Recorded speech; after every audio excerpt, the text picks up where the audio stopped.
Hello, everybody. Welcome to another edition of There Goes Tokyo Remix Edition. And we've been talking about this movie for a while. This is one we've been thinking about kind of getting to. Just to do a classic, we're going to do Them with an exclamation point. The time has come. So I know that you're going to do the synopsis, Justin, but before we do that, yes, I know that we had kind of thrown this one around. You said this was one you want us to do before we might have to do a little break. Why'd you want to get this one out of the way? This was kind of like if we're going to do the big finale, we need kind of one that's going to just springboard us to the big event. Okay, and you think this is a good springboard? Yeah, I think this is one of those. It's not a big heavy hitter. No. But it gives us enough to talk about. It's kind of just a nice, fun, here's one easy episode before the big finish. Kind of how Avatar The Last Airbender had the kind of let's parody our own series episode before we got to the big 4-part conclusion. Okay, I like that comparison. All right, man. Well, Them. It shouldn't be too hard. No. This is a pretty open and shut synopsis. I think so. But no, Them, it follows essentially two officers who are more or less just on a patrol and end up coming across a young girl who is completely shocked, is just wandering out in the desert alone, isn't able to speak, but something horrible has clearly happened. It's true. And eventually, as the story progresses, we find out that this is definitely the start of something much bigger and something much more terrifying in the way of giant ants. AKA Them. Which they do say. They do title drop, everybody. So, honestly, I have been meaning to watch this movie for a very, very, very long time. I remember it being on. I remember it being. I remember it being in my on my radar, but it was either something was coming up, something else was going on, or I was just sort of thinking, okay, this is a giant ant movie. Why should I watch this? But the real question was, why shouldn't you watch it? That indeed is the much better question. Well, I had always heard about this movie too, and it was like I remember, I'll have to find it if I can. I used to have this big book of like giant monsters. I think, nice. Or maybe it was just like famous movie monsters. It was like one of those big. I don't know if it was a kid's broken up, but just kind of like a collage of like by the numbers movie monsters up to like the 90s. Yes. And I remember Them had its own page, and I feel like it's just like. I don't know if I ever say that I disregarded it because I was like, I feel like I should watch that. I'd probably like it. I've heard it's got a good reputation. Yeah. But it's just, radioactive. Oh no, giant. But it's it's very straightforward, which is maybe one reason why I didn't go for it. But I should have watched it a long time ago. It was great. Yeah, it does a very good job of maintaining the B movie formula, and I think gives a lot more insight in terms of what makes a good kaiju movie. And I think one really big component that this movie does masterfully is you have to keep it grounded enough to keep us interested, but you got to give us just a little bit of wiggle room to be weird. You got to embrace the weird.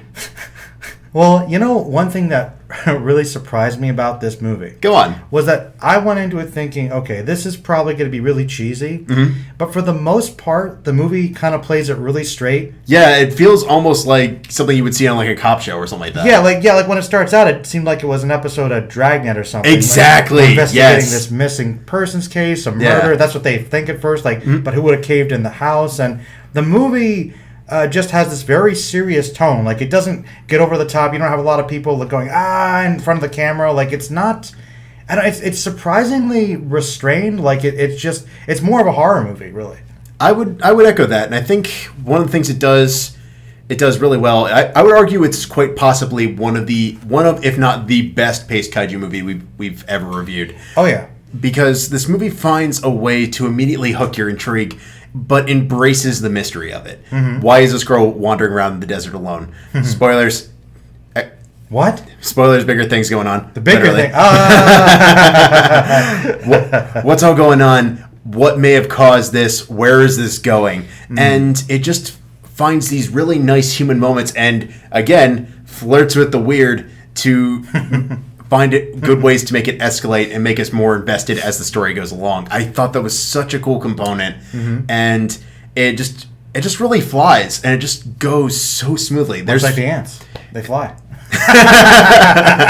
See, same thing. How about that punish? But, Go ahead. No, I think this is really does a good job of avoiding a pitfall I would argue a lot of kaiju movies have, where they focus so much on the explanation of trying to add rhyme to the reason. Where did it come from? We must understand its biology. Don't get me wrong, kaiju movies got to have a scientist character. I get that. They think they had this time. They did. They did. They're not entirely blameless. They kind of remind me a little bit of the classic Godzilla scientists, actually. Yes, definitely. A little bit. Oh, we want to study them. Let's learn more about them. But I would also argue, to the same end, they give us what we need to know, not necessarily what we want to know. It finds a really nice way of figuring out, okay, what does the audience need to see going on here? They don't overdo it. What is happening? We're never at any place too long. Mm-hmm. And I think to that same end, one of the things I really liked about this as well is every big set piece kind of has its own rhythm to it. They really thought about, okay, how would you be fighting something that has this kind of systemic approach to everything, be it if we're going to try and ambush from the side in a kind of guerrilla fight, how we're going to fight in the desert when it's an open field, or even in the claustrophobic feelings of the sewers, where you can't necessarily see what's going on. You're right. They do kind of fight it in a bunch of different locations. That's true. That is surprising. I thought there was actually a lot more. I mean, just kind of obviously, I think I was kind of surprised because, I mean, obviously this is an American movie, so they don't employ, I guess, miniatures as much in this one, or in costumes, really. I believe that the ants, the tissue of them, are mostly giant animatronics. I believe so, which is pretty darn impressive. Especially for the time. Oh, yeah. On the sillier side now for those watching it today, but I think for its time, absolutely some top-notch material. Well, I mean, you and I are pretty good with contextualizing that stuff, and I'm just thinking if I saw this in the 50s, I probably would have been blown away by it. Oh, yeah, it's unnerving. And I still kind of am unnerved by the concept. It's kind of like, with the other movie we'll talk about in the next episode, how something can look kind of goofy, but just the fact that if it was bigger, even if it was actually there and it was just looking like that, I wouldn't want to come across it in the desert. Like, and you know what it is too. I liked what you kind of said about the pacing of the movie, because we're drawn in by the mystery, and this movie doesn't front load the monster right away. No, we have that suspense, that build up, and then I really like the sound design because you hear that weird clicking in the distance. Like, what is that? They use the dust in the distance when they're out there, and then it kind of comes over the hill, and the lady sort of stumbles across it. I think one of my favorite things about just not only kaiju movies, but honestly good sound usage in general is when you can hear a specific sound and it just immediately gives you an emotional reaction. When you hear the shrill of the ants just communicating, it's got this feeling of, oh crap. As you go along, you're kind of going on this journey with the main characters, and by the end, you're kind of like, oh no, what the heck is going on? We need to get out of here. We need to find somewhere else because they are coming. And I'm really surprised that I didn't really even think about it. I thought it was going to be more isolated in some way, like there wouldn't be as many. But of course, if there's ants, there could be many ants. And the fact that they could fly and they could move, I didn't think that the finale would take place in the city. No. Like underneath the city. I think that was pretty cool. No, I honestly thought it was going to take place entirely in the desert. Yeah, like in a desert somewhere. Yeah? It's like, I think that's the other thing that's really cool about this movie. It finds really good ways to make it escalate through the madness. And it's through the weirdness. It's interesting, too, because they're big creatures, but they're not so big that they couldn't get in under places and hide. Right. Which is, I think that adds another aspect to the threat, the whole underground element. And once again, pretty brutal in some point. You got some brutal deaths, surprisingly. Oh, yeah. This movie does not sugarcoat things, and there's definite stakes. Even when it's a little bit smaller scale, eventually there's a whole rescue mission for 2 kids, which I think that's the finale, is a really nice way to still find ways to hook the audience in through human components, but again, allowing it to be weird. One thing that I also thought was kind of surprising about the movie, too, is that from my perspective anyway, the cop, one of the cops that we meet, really the main one, he's essentially the protagonist of the movie, but he doesn't make it. No. And that I thought that for this time, that was surprising. I mean, he gets his heroic sacrifice, his kind of badass moment, but I was expecting him to, conquer, really. But no, he goes out kind of just in a quick way, and it's like, oh, that's a bit shocking, a bit surprising. And that kind of speaks to something I was thinking about on the drive over here, and that is, in a really surreal way, them is a better Americanized Godzilla than, in fact, Americanized Godzilla. It did remind me a lot of Godzilla. Yeah, honestly. I mean, a lot of the same themes are in place here. The consequences of innovation, the consequences of advancement, and where do we go from here doesn't necessarily mean everything is going to be glamorous. There's always going to be cause and effect. It's true. And will we reach a point where we're not going to be prepared for that, and will we be able to come back from that? It's a haunting question, and I think there's a very similar accountability vibe that this has, in the same vein as Gojira, in contrast to King of the Monsters, where it just seems like, ha ha ha, look at Japan mess up. But, well, you're right, though. The parallels to this one are interesting, and I wonder, wasn't this the same year as Gojira? I believe so. It's interesting. Really, well, I mean, obviously these themes were kind of big around that time, but I believe it was like New Mexico, so you have the nuclear testing. So clearly, this is an obvious opening for ants could have been exposed. Oh, of course. So it works. It works for the atmosphere there and kind of adding on to those themes. So absolutely, and I agree. It does feel very similar in a lot of ways, in a good way. The scientist character kind of reminds me of the old scientist in Godzilla, but he's a little quirkier. Like he's not quite there. He's a little quirkier, and I would also argue he's much less. Excuse me. Okay. He's much less willing to just completely divulge everything. He acts much more like a scientist. Like I've got an idea, but I don't think I have enough evidence to support this, which I think is actually a really interesting approach to it. That was a good character thing because, I don't want to give you guys advice if I can't honestly say for sure I know what we're dealing with. Yeah. Which I know kind of ticks them off, like, stop messing around with us. Like, no, I don't want to mislead you. I don't want to have you, jump ahead and take what I'm saying and go do the wrong thing. Yeah, it kind of plays against type in that regard, where like the scientist becomes the expo dump in a lot of kaiju movies. I suspect it's this. We should do this. Kind of like here's this entire crash course. Don't get me wrong, you do still kind of get that. But what I think is interesting about how it's used here in that regard is they still have that scene, but one, it's quick. Yeah. And two, we're able to see why that scene was impactful because it foreshadows things to come. And another little touch I thought was interesting. There is one major female character in the movie. Yep. And she is also a scientist. She's the professor's daughter, I believe. Yeah. And I thought that was cool because they have, when she gets off the plane, they have that little moment. I knew it was coming where oh man, like to, have her teach me, little like, aha, whoa. 50 sexism, everybody. They're like, they're whistling. Like, and I was like, okay, is she going to pass by without them making that comment? No.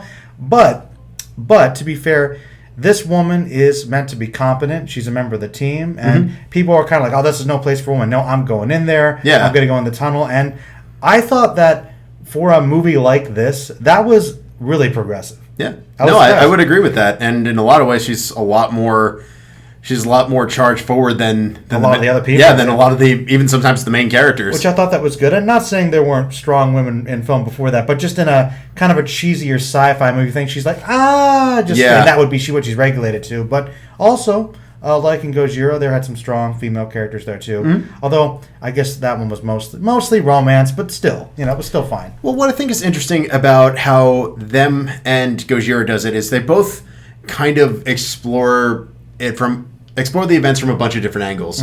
What I think is interesting about them as well, sort of going back to that whole idea of we were expecting it to happen one way, and oh no, we see this a whole bunch of different angles. Oh yeah, a lot of surprises. Yeah. What I think is interesting about this in that regard is we see the complete fallout of it, essentially going from it's just a weird thing that happened in the desert to this could potentially be the end of the world. It really could be. Like, no, if these things fly, and you're thinking, like, yes, how many could there be? Well, ants could have hundreds or thousands in their colony if they get away with more queens. Yeah. Could be other cities affected, other countries affected. And I think that's what makes the ending even more impactful. Like, obviously, we've got more of an edge by the end. Sure. But there's always that lingering component of, have we actually solved the problem? Well, Justin, would it be a big 50s nuclear warning movie about giant monsters if they weren't at the end quickly doing that message? But where our hubris? Yes. Well, what if we use these weapons again? that finger wag. Yeah, that finger. I'm doing it. Like you can't see it, but there's that sting at the end where they have that dramatic line. Which, Yes. by the way, I know that this is indicative of movies of the time, but man, talk about just an ending. Just okay, we're done. Yeah. No, it works, but it's almost too much too quickly. But that's like all of them though. It's like, oh yeah, okay. So I would check the time. Like, wow, there's only 2 minutes in this movie. Am I watching a shorter version? And then nope, destroy the eggs. Okay. We must be careful. Maybe this isn't over yet. Dun dun dun. We must learn our lesson. Over the end. I'm like, oh. They don't waste any time. That's one thing that I can honestly say about this movie. Like, honestly, for the most part, every scene that is in this film has a place. It serves its purpose. Yeah, like it helps us understand how we get from A to B to C, and we're able to also understand why things are escalating in the way that they do. Mm-hmm. And I think what's really cool is also it's not afraid to explore what things look like as things are intensifying. Mm-hmm. How people are reacting to the world getting much more militarized. Oh, yeah. How people are dealing with the way that things are not the same, which is very, very, very flashbacky to a year we do not talk about anymore. But yeah, it's a consistent theme that rears its head from time to time. Dare we say? That's for sure. The status quo shifting is always tough, and especially with the nuclear fear at the time. In absolutely early Cold War, it makes sense for these fears to be propagated and expressed like in movies like this. Oh yeah, and absolutely. And I think it's kind of a fun way to examine that. I always have, mm-hmm. And I really. I'm just like what you said, man. There's just a lot of surprises, and like when I thought of this movie, I knew this was probably a good one just because of its reputation, and it has pretty good reviews from what I understand. But like in my mind, I'm thinking, there's a lot of movies like that. Well, here's the silly ant movie. There's going to be this wagging like giant prop partially in the trees, and people running, cutting the stock. But I was just like, I was waiting for it to be a lot cheesier than it was, but. There were surprises. There was the suspense, the mystery. That little girl being just so shocked, was really haunting. And like I said, with the ending, it was surprising. But I'm running out of things to talk about. But I do want to say, how did you feel about them, just as creatures, the effects? Did you like how they could be dismantled by destroying the antennae? That was pretty cool. Yeah, I think that's another thing they kind of did really well was they thought about, okay, how do we incorporate science in an action-oriented way? Learn more about ants. Yeah. Let's do about ants. Learn more about ants, but also find ways to make it impactful. Whereas in other bug movies, dare I say Starship Troopers, we have like one little blurb, and it's kind of... To be fair, man, that's kind of a satire. You like Starship Troopers. I know you do. Starship Troopers. I guess that can make it appear. You like it. I remember this. I do. I didn't say I didn't. Okay. Let's calm down, Joe. Just like what? Okay, just taking shots at it over here. Well, here's the thing.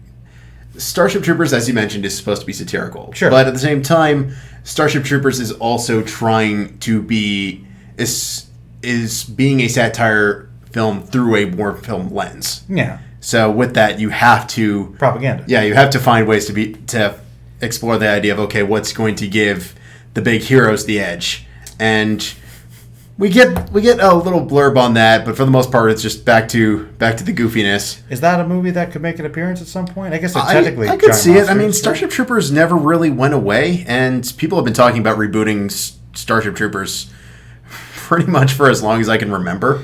Well, I'll tell you what.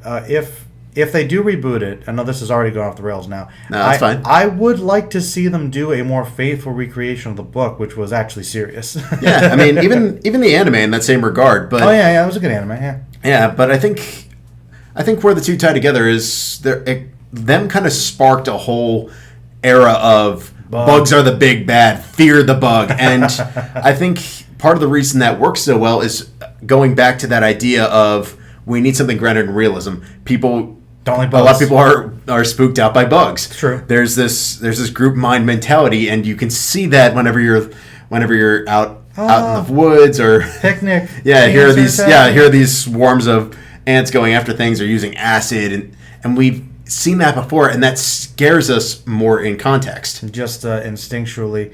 And but I think it's an interesting choice because they obviously there's another war allegory there because they mention about how ants are the only other creatures that make war against other ants like man does, and that I guess of course if they were much bigger, insects seem threatening because they've got the exoskeleton, they're much stronger, proportionally speaking. Mm-hmm. So it was an interesting choice. They're organized. They've got a community. There's a lot of them, and they're fascinating creatures. And I think they do make compelling monsters, and they used them pretty effectively.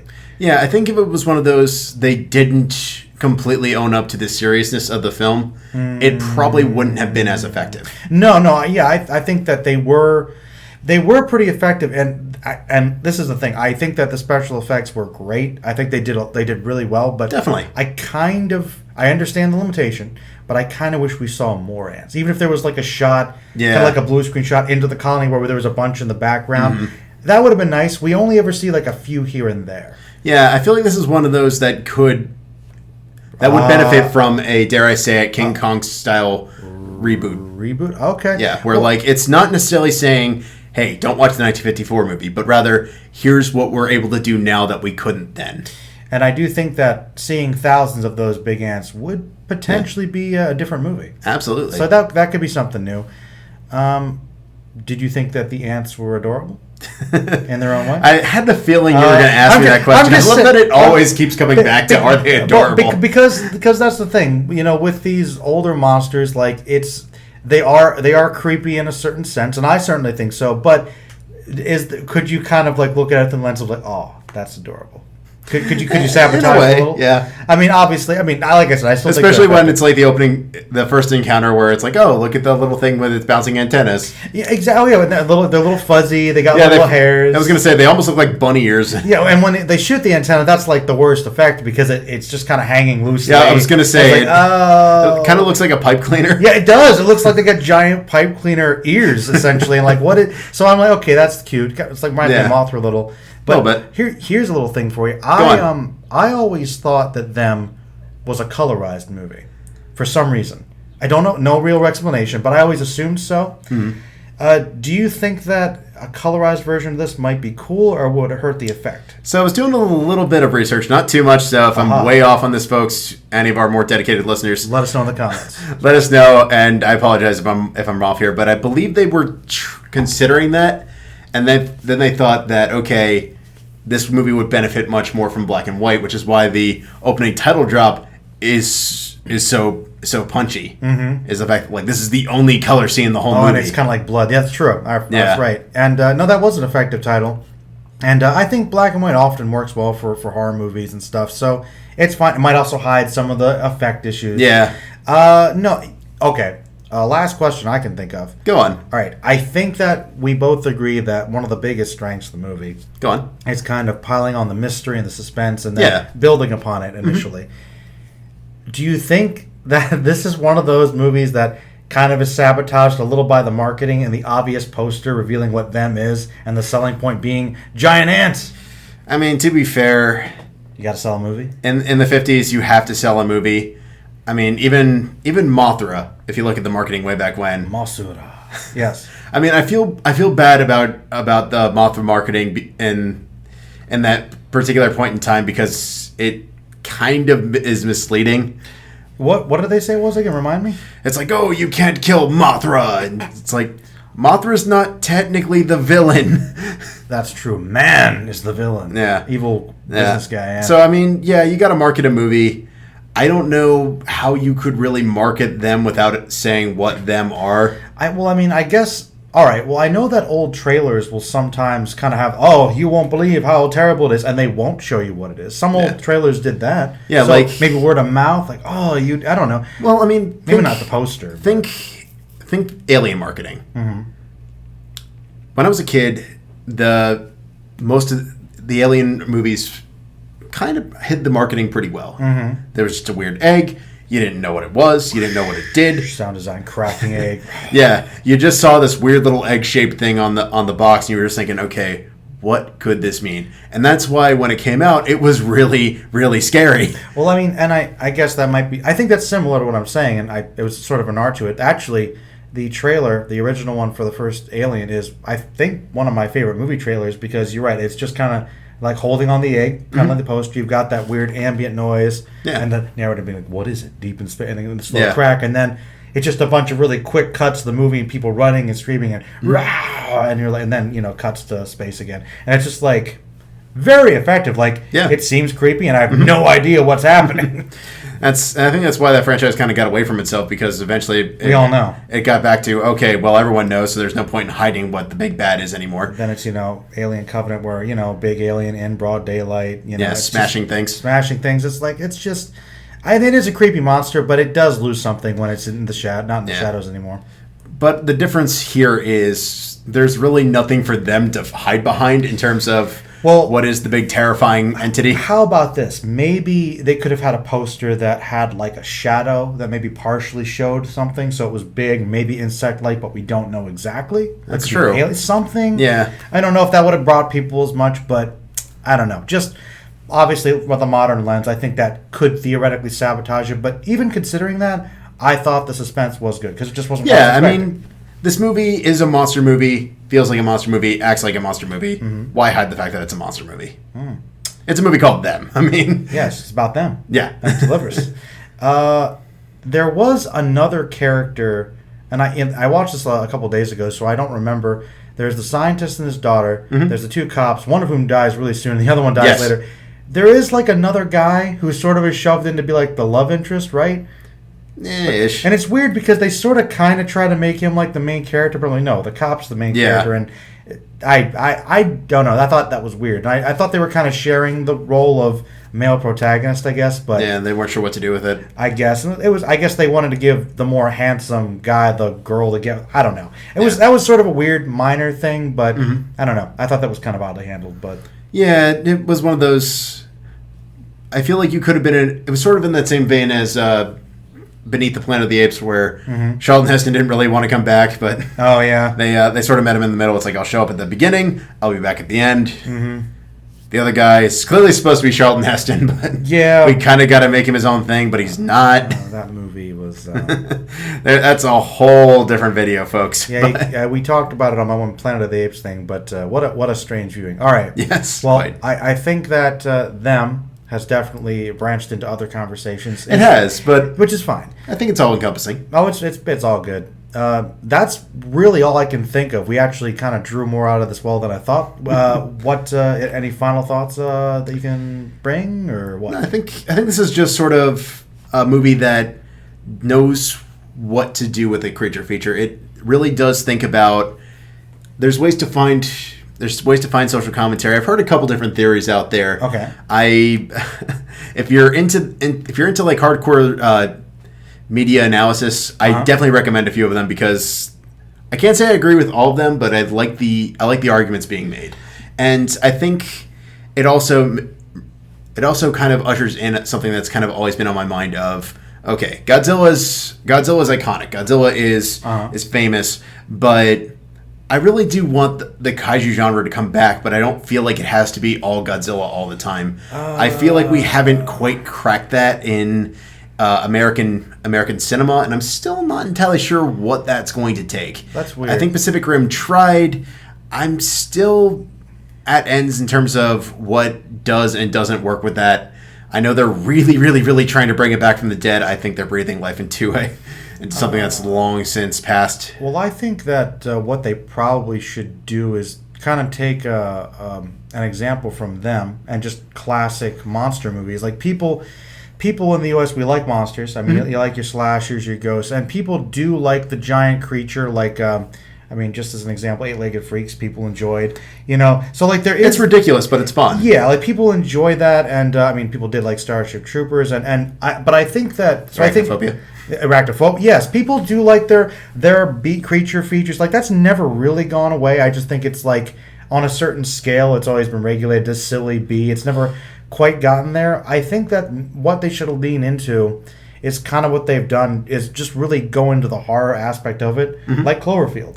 Yeah, I would agree with that. I think Cloverfield does a very good job of with the exception of the third movie. We don't talk about that. Yeah, I didn't even bother. The last scene in the movie is great. Everything else is not. It didn't seem like it was really the same thing at all. It is and it isn't. It's think Darkest Timeline, 10 Cloverfield Lane.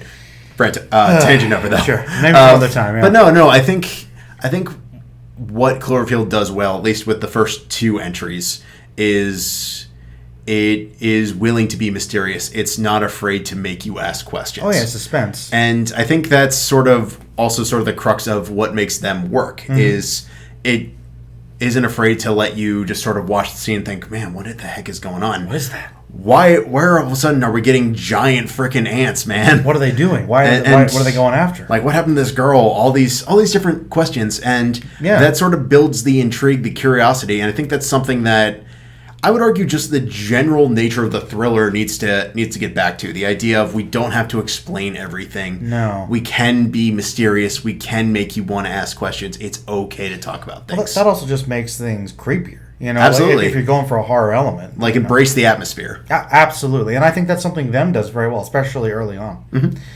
Yeah, man, Them was good. I think I liked your example of it being like a good, solid kaiju movie.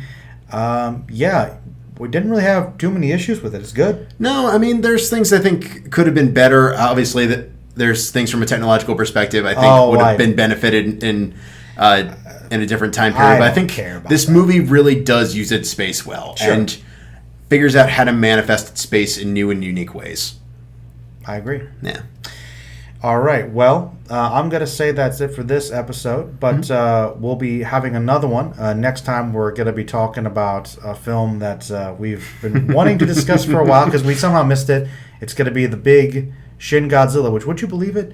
I never actually reviewed on my channel officially. That blows my mind, sir. I think I must have missed it initially. I don't know what happened, but we'll talk about it soon, and that'll be enjoyable. But let us know if you thought about Them. If you saw it, and if you haven't seen it yet, go do it. If we haven't spoiled it all for you, and let us know what you thought. Don't let the spoilers throw you off, folks. It's giant ants. You'll know immediately when you look. Oh, click on the movie. It's them. It's them. There they are. It's them. Yes. All right, Justin. Say goodbye. Till the next time, everybody. All right, everybody.